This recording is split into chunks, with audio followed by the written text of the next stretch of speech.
하지만 이 1억 원의 증여재산가액이 무조건 이 세금만 내고 끝나는 것이 아니다라는 점도 말씀을 드리고 싶어요. 네, 안녕하세요. 서초구 세무 메타버스 텍스테이션. 이번 주제는 가족 간의 거래, 부동산 거래하실 때 얼마나 싸게 할 수 있을까에 대한 주제입니다.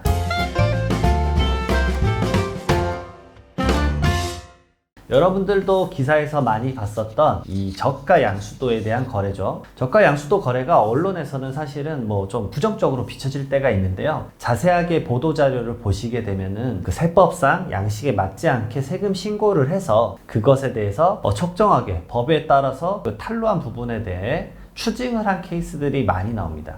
말 그대로 제대로 활용을 한다 그러면 엄청나게 절세를 할 수 있는데 세금 신고 자체를 잘못하지 못한 경우예요.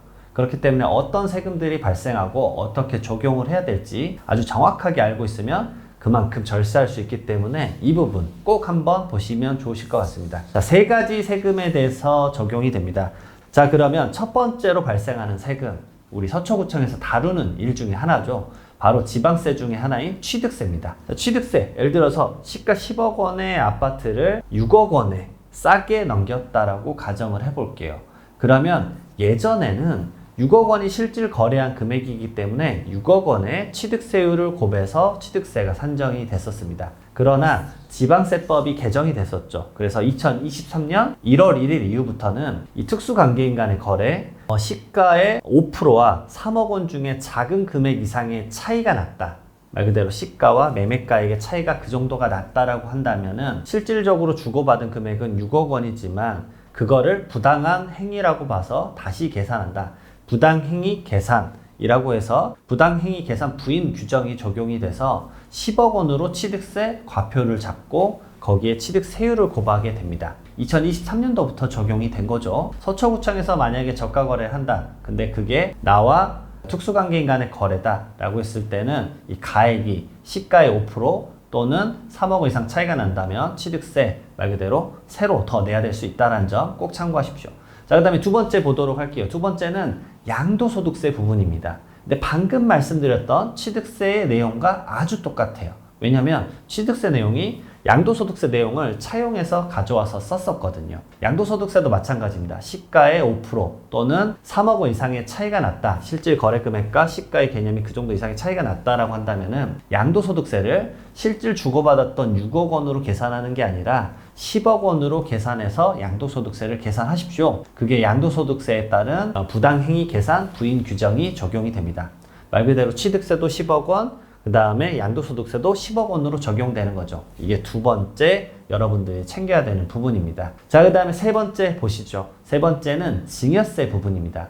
자녀가 이걸 아주 싸게 취득을 했잖아요. 근데 그 싸게 취득한 금액이 지금 4억 원이잖아요. 그러니까 너무 싸게 취득을 하더라도 그 부분에 대해서 증여세로 과세를 하겠다라는 규정이 있습니다. 자, 이거는 그러면 기준이 어떻게 될까요? 특수관계인 간의 거래일 때는 과세 요건이 어떻게 되느냐? 시가에서 양수 대가를 빼요. 그리고 시가의 30% 또는 3억 원 이상의 차이가 났다라고 한다면 당신은 증여세를 내야 되는 과세 기준에 부합합니다. 자, 그러면 증여세를 얼마를 계산할 것인가? 증여재산가액을 계산할 때 시가에서 양도가액을 빼고요. 그 다음에 시가의 30% 또는 3억 원 중에 작은 금액을 차감시켜 줍니다. 그럼 방금 케이스로 다시 돌아가 보겠습니다.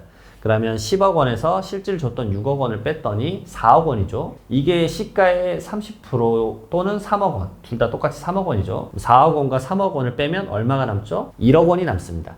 자, 이 1억 원이 증여재산 가액이 돼서 이걸로 증여세가 과세가 됩니다.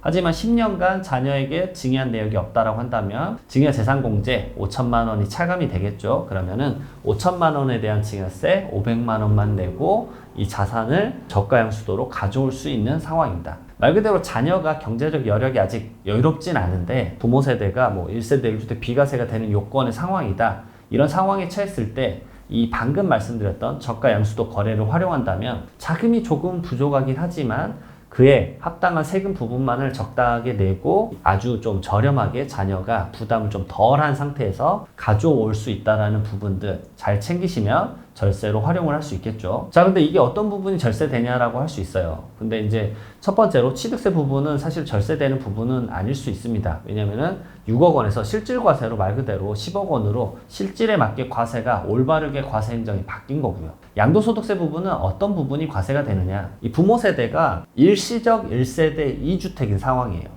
그래서 종전주택이 있고 새로운 주택을 취득한 다음에 종전주택을 3년 이내에 팔았을 때만 비과세가 가능하잖아요. 근데 이 3년 이내에 주택이 안 팔리는 그런 시장 분위기가 형성될 때가 있습니다. 그러면 1년이 지나고 2년이 지나고 이제 3년이 남은 지가 얼마 안 됐어요. 근데 이 주택을 지금 비과세를 팔았을 때와 일반 과세의 적용을 했었을 때 세액 차이가 커요. 그러면은 이거를 외부에 파는 게 거래가 안 된다 그러면은 차라리 자녀에게 팔아서 이 비과세 받을 수 있는 기간인 3년을 활용하자 라는 전략으로 여러분들이 이것을 적극적으로 활용할 수 있겠죠. 왜냐?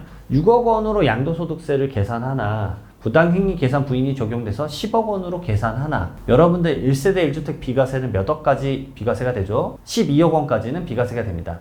말 그대로 양도소득세가 영원히 나오기 때문에 부담이 별로 없는 거예요. 6억 원으로 거래를 했지만 10억 원으로 양도세가 계산돼도 어차피 나는 비과세다 라는 환경이라고 한다면 양도소득세가 제로가 될 거거든요. 자, 그 다음 마지막으로 증여세 부분입니다. 증여재산가액이 1억 원이 잡혀서 증여재산 공제 5천만 원 적용하고 나머지 5천만 원에 아주 낮은 세율인 10% 구간이죠. 그래서 500만 원 정도의 증여세를 자녀가 부담하게 됩니다. 그러면 그 정도는 부담할 수 있다라고 사정이 된다라면 감내하고 그 상황을 진행을 하는 거죠. 하지만 이 1억 원의 증여재산가액이 무조건 세금만 내고 끝나는 것이 아니다라는 점도 말씀을 드리고 싶어요. 자녀분이 취득가액이 6억 원이셨잖아요. 왜냐하면 실질적으로 준 금액이 6억 원이니까.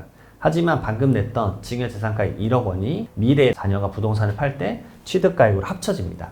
결국 미래의 그 주택에 대한 취득가액이 7억 원으로 계산이 되기 때문에 그걸로 인해서 줄어드는 양도소득세가 더 크다라고 한다면 지금 내는 10%에 대한 500만 원이 그러게 무조건적으로 손해라고 생각할 정도는 아닐 수 있다라는 거죠. 이렇게 다각도로 자녀가 싸게 양수도를 받고 나서 그 미래에 팔 때까지 세금에 대한 전략까지 고민을 해보시면 분명 여러분들에게 절세되는 포인트가 많으실 거라고 봅니다. 그리고 제가 방금 말씀드렸던 이 세 가지에 대한 세금 룰을 제대로 지켜서 신고를 하셔야지 가산세가 발생하지 않고 그에 대한 손실도 발생하지 않을 수 있다는 점까지 마지막으로 챙기셨으면 좋겠습니다. 다음에 또 다른 영상에서 뵙도록 하겠습니다. 감사합니다.